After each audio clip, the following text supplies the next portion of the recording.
How did Capcom's two major zombie games, Dead Rising and Resident Evil 7, come to be made in the first place? We interviewed the directors of both titles to learn more about the games. First, we have Koshi Nakanishi, the distinguished director of Resident Evil 7. Follow along as he shares previously undisclosed information about the game's origin. When we first started development, Resident Evil was... well, if I'm being honest, as a brand, we were off track. The action element had been expanded, and fans reacted much more negatively than expected. In the end, an RE game has to be scary. So we took another look at it. And the general consensus from fans of the series was that a Resident Evil game is one that should scare the hell out of you. That was the starting point for Resident Evil 7. I played Resident Evil from the beginning, and those early games were terrifying. I was excited to try and make Resident Evil 7 into a game that would live up to the RE name.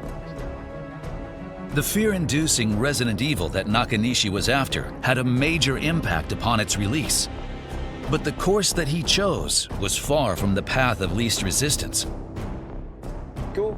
In order to make a fear-focused Resident Evil, many elements of the game had to be re-evaluated from scratch. Like the setting, characters, the game system.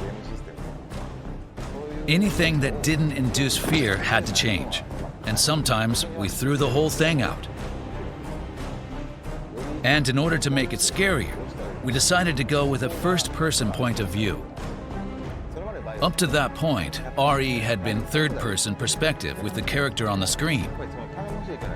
But when you're viewing the world from a safe distance behind a character, it's not as immersive and frightening. First person forces you to be up close and personal. And that's exactly what we were trying to accomplish. How did Kawano perceive the target audience for this game? We weren't sure whether to target a casual or core audience.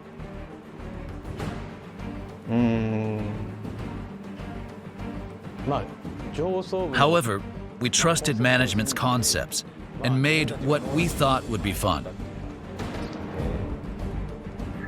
Kawano had a range of experience directing Mega Man Legends and Breath of Fire, and he was confident in this new genre. We wanted to put the main character somewhere that was overrun with zombies. Most games might ordinarily make their main character a cop or a soldier. A badass, decked out in gear, ready for the situation. But we thought going in that direction would dilute the madness and unpredictability of the zombie outbreak.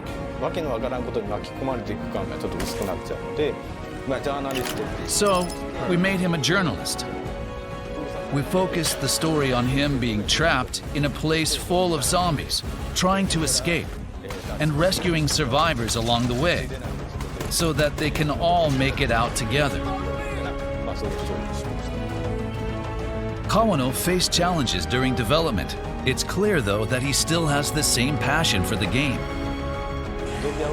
In terms of the narrative, there's a zombie outbreak. We wanted the player to encounter people trying to escape and others who have become a bit unhinged, making them feel like they're trapped in the outbreak. On the development team, we all felt like it was a fun game, but others who saw the game were kind of taken aback. Some even asked whether it was okay to make a game that was so violent. For a second, we started to doubt ourselves. Such an innovative project was bound to grapple with internal friction. But Kawano had a trump card to play: fan expectations. We previewed it at a game show and got mobbed. Players loved that you could use a parasol to kill zombies or put buckets on their heads. That's when I knew we'd done it. I still can't say whether it was targeting core or casual players, but everyone loves zombies, and being able to mess around with them in so many ways. I thought people in Japan and abroad would all like the game. However, RE4, a game without zombies, was released the year before. Was Dead Rising trying to dethrone the RE franchise? I think that makes Dead Rising one of the classics. Also, I think anything with zombies needs a sense of humor. A zombie outbreak is a disaster, but I think you need to laugh too. If there are laughs, you can have some tears as well. Resident Evil, on the other hand, is cooler. The main characters are very cool.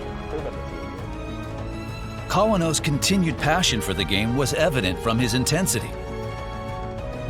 Shinji Mikami made the Resident Evil games, so of course they have a sense of humor. Giant dolls appear and walk around. But I think we really filled Dead Rising with a ton of ridiculous stuff. If you're looking for a clear answer to that question, in the context of this program, I think it's fair to say that Dead Rising is the classic zombie game. A lot of people played the game when it first came out, but it wasn't the easiest to play. Now that it's been made a little more accessible, I'm excited for those who didn't play or couldn't finish to have another chance. Each of the directors had different experiences, but we'd like to salute both for their innovative contributions. And finally, we managed to draw out an intriguing bit of information from director Nakanishi. We'll let him have the final comment. We're making a new Resident Evil. It was really difficult to figure out what to do after 7. But I found it. And to be honest, it feels substantial.